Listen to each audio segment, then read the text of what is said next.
How can I be sure I'll not find your unconscious body in the house again? I promise you, you'll not find my unconscious body. For God's sake, how can you say such a thing? How can you refuse to listen? I tried to warn you for so long. No, I won't let my only son die. You promised me you'll stay alive. Your son lied to you, like the whole world lies to us.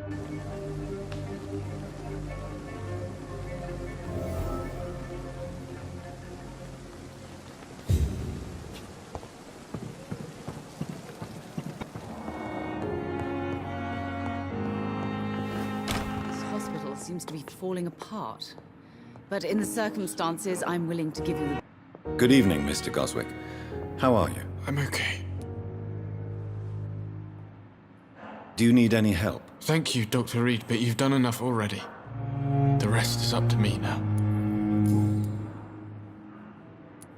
Admit it, Mortimer.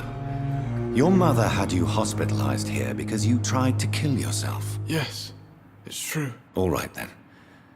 This is the first time we've really shared information about your case.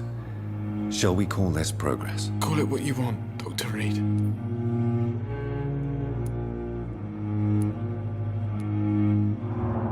Can I help you in any way, Mr. Goswick? I wrote a letter for my mother.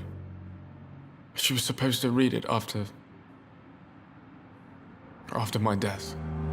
But I suppose she doesn't have to read it now. I see. And is this letter still near the place where you tried to take your own life? Yes. And I don't want anyone reading my last words. I mean, I'm still here.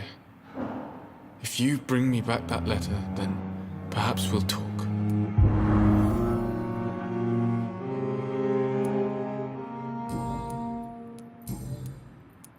I have to go now, sir. But don't hesitate to contact me if you need any help. Good evening, sir. Doctor.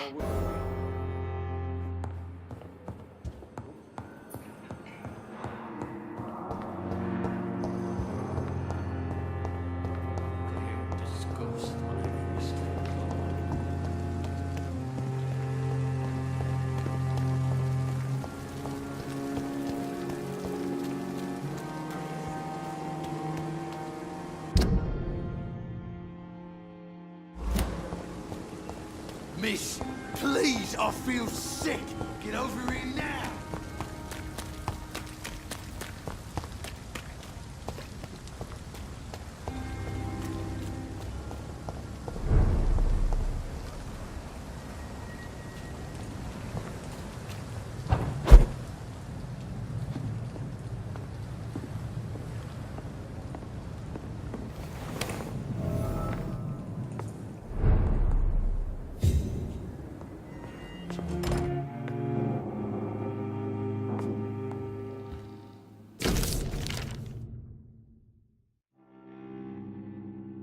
In this letter, Mortimer Goswick does nothing to hide his desire to die.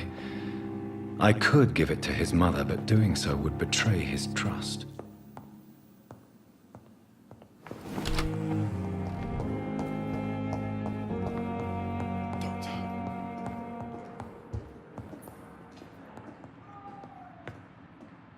Good evening, Mr. Goswick. How are you? I'm okay. I have retrieved your letter, Mr. Goswick. I can assure you that nobody read it but me. Thank you. This is for you, then. For your help. And for your silence. I think you should talk to your mother. It would be good for both of you. Thank you, Dr. Reed. I'll think about it. Now, please, let me be. I have to go now, sir. But don't hesitate to contact me if you need any help. Good evening, sir. Doctor. I will not let you down, my boy.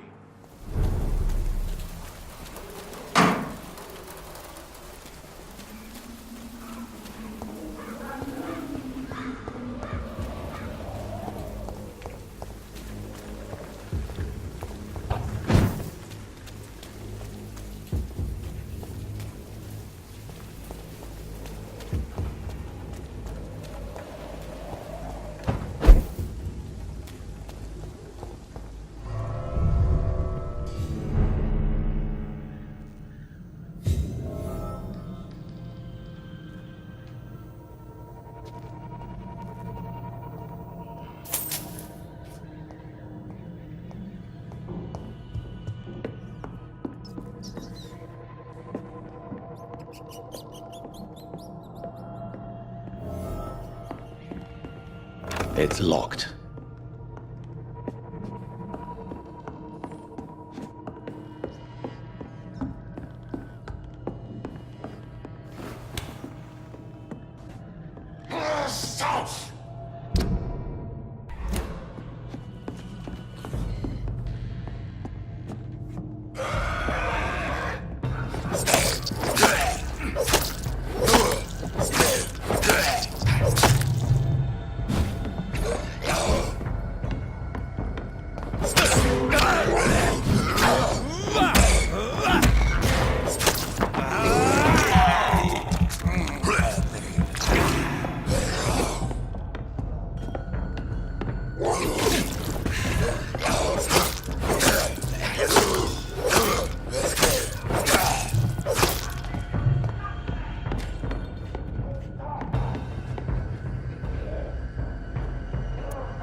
What happened? Who are you? It's all right, sir. You're safe now. Oh, a fellow Englishman. Thank you, sir.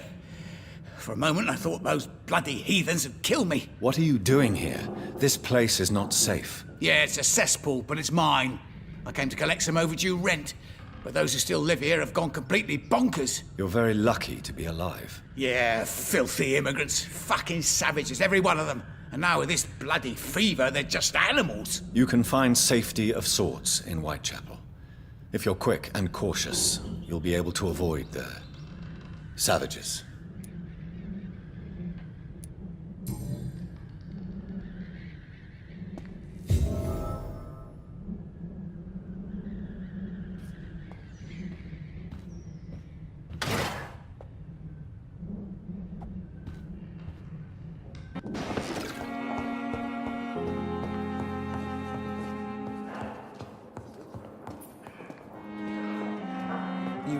Good evening, Doctor.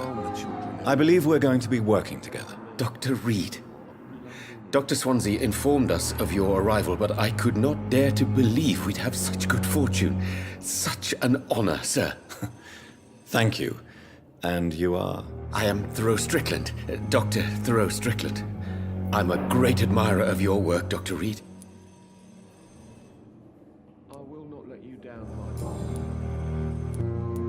What can you tell me about the Pembroke? Well, it has always been an honor to work with Dr. Swansea. But with your arrival, I can't think of a better opportunity to learn about blood transfusion. Do you need help with anything in particular? Well, yes, maybe. I'm waiting for a batch of products I ordered for my personal research, yet my supplier seems to have vanished. Do you want me to play the errand boy for you? Oh no, Dr. Reed. But if you went personally to his shop, what with your reputation and all, he wouldn't dare to refuse the products I need. I see. Well, give me the address, for I may pass by if I have time.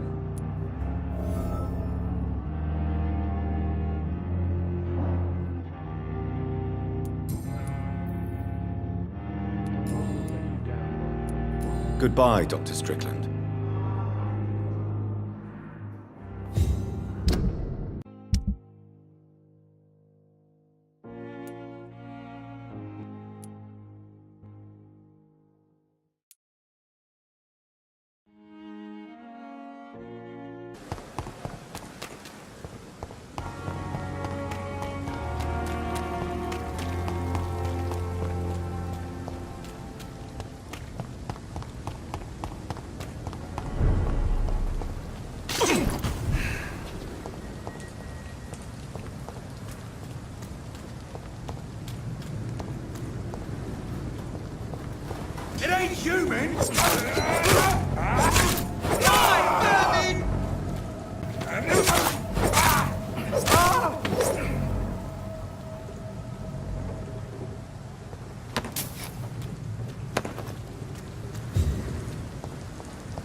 safe place right now, sir. See them fancy clubs? Filthy piece of shit!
Opium is one of the main ingredients of Strickland's medication.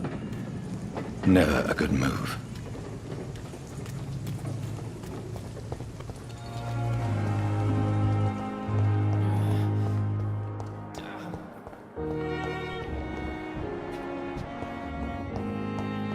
How long must I wait, damn it? Blaming me will not further... Good evening, Dr. Strickland. And good evening to you, Dr. Reed. Can I be of any help? I located the shop, but it was vandalized, and the owner is missing. All I found was your order. I was afraid of such bad news. People are so desperate they're ready to burgle a shop for drugs. That's quite a list you ordered. Opium, sodium hypochlorite. It can't be just headaches you're trying to cure. This dreadful influenza, of course. I already ran some tests on hopeless cases. Without success, I must admit. Do you realize you could create a lethal poison without the correct dosage? Then there are the legal ramifications. Is this not true of any medical substance, Dr. Reed?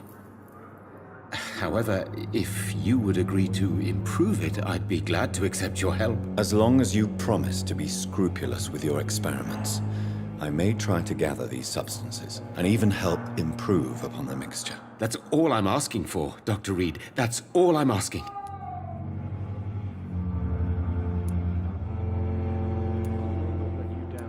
Goodbye, Dr. Strickland. I can't let Strickland put his patients at risk with opium. Perhaps an adjusted formula will deliver more of a placebo effect.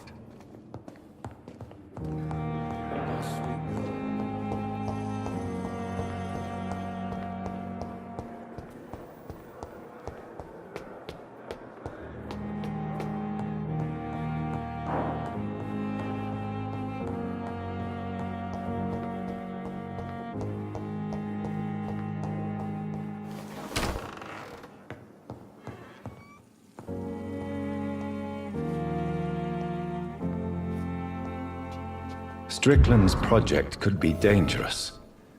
I have a mind to report him to Dr. Ackroyd.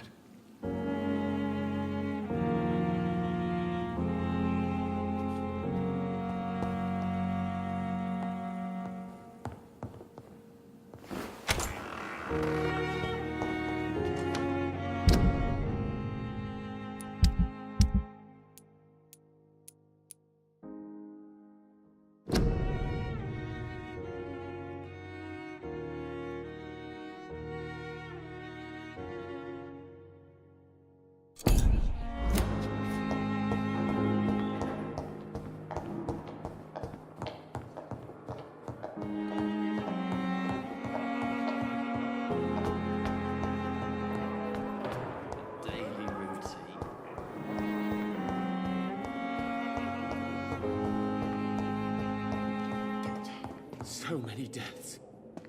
And still more coming.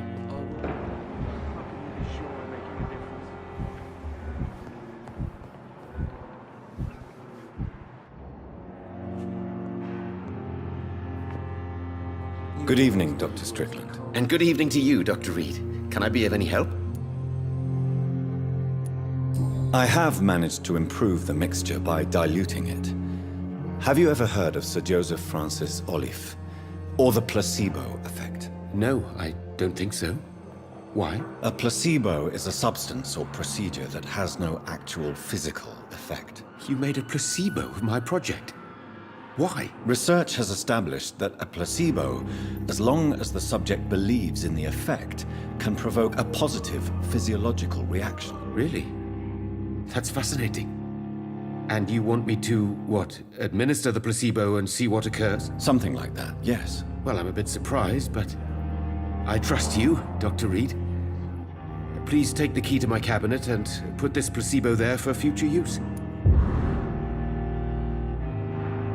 Goodbye, Dr. Strickland. As for me, what a blundering idiot.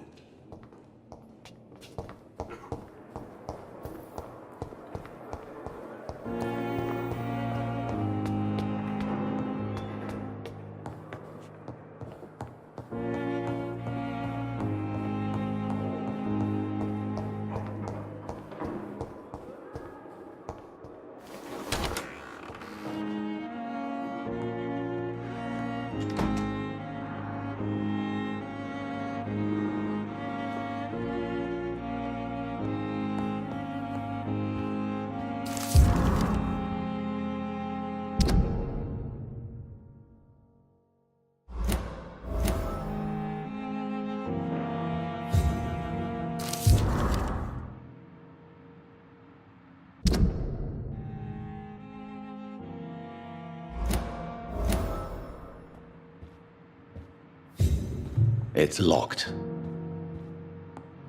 It's locked, all right.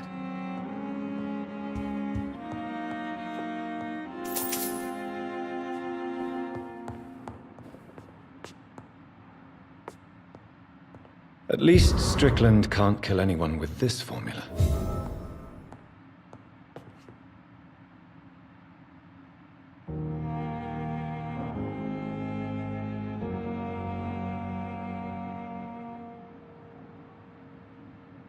Wait, Doctor. I've patients to attend. Yes, Nurse Crane? How can I help you? I'm so sorry. I know Dr. Swansea wanted you to rest, but we have somewhat of a crisis. A crisis, you say? Our supply of antiseptics is nearly depleted. I was hoping there was another box up here, but...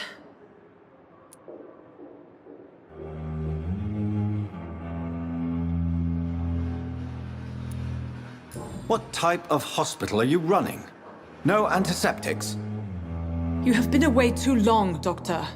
With the war and now this epidemic, supplies have been running scarce for months now. I may have a solution. In France, during the war, drugs shortage was a daily problem, and we had to use our wits to overcome the shortages. However do you mean? If combined correctly, certain household chemical products can be used in a pinch instead. Now, where's the hospital storeroom? The storeroom? Fat chance. This is the Pembroke, and space is luxury we don't have. Everything used to be stored in the old morgue. Perhaps I should look there first. Where is this morgue? It's the large building behind the hospital. You'll need to go in the back door because it's been sealed off for sanitary reasons. Take this key. It opens a small back entrance at the end of a narrow street. The abandoned morgue behind the hospital. A small door at the end of a narrow street. On my way, then. Thank you, nurse.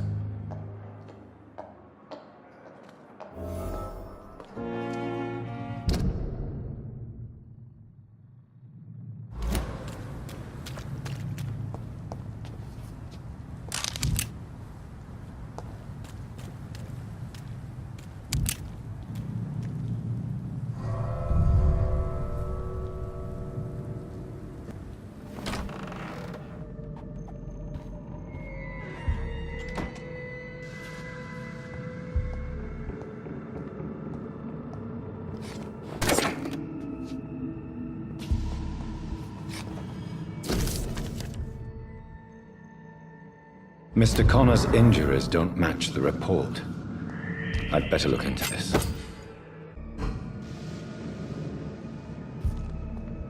It's locked, all right.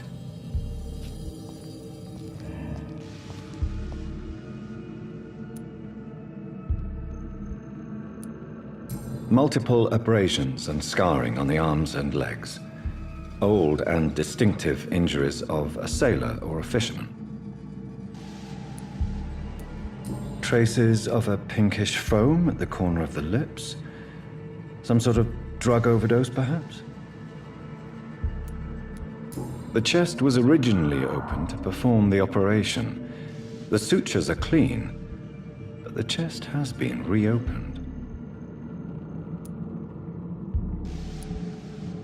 A puncture over the left lung, possibly a chest tube insertion. Not the cleanest work, but I think it was successful. Signs of internal bleeding. So, Dr. Tippet's anesthetics were incorrectly dosed, causing the patient's death. And then he tried to operate on him again. Tippet has made an egregious error. It's time we talked.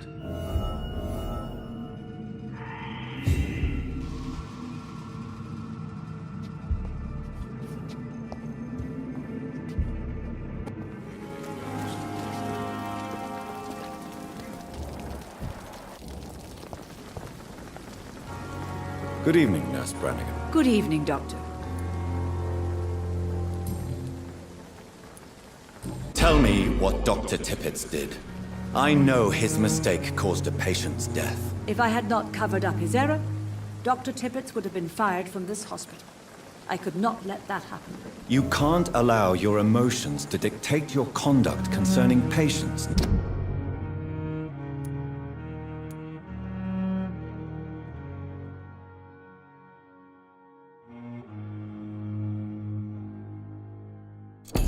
Nurse Branagan. Look around you, Dr. Reed. Do you really think we can afford to lose a brilliant practitioner like Dr. Tippets in our situation? I can't say I approve of what you did. But as a field surgeon, I know that some situations require you to bend the rules. I'm not proud of what I've done, but to contain the epidemic must be our priority, so we can't afford to lose Dr. Tippets.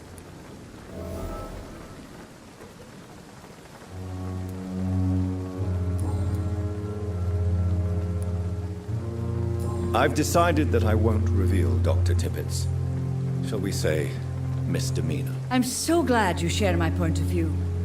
Dr. Tippets is a brilliant practitioner. We most definitely need his know-how. I hope you're right. This is a huge risk we're taking. Dr. Tippets must regain his confidence. Please, keep this decision between you and me.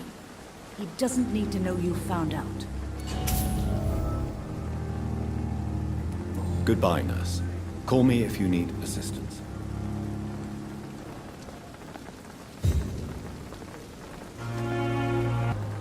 Another night with the glorious battalion.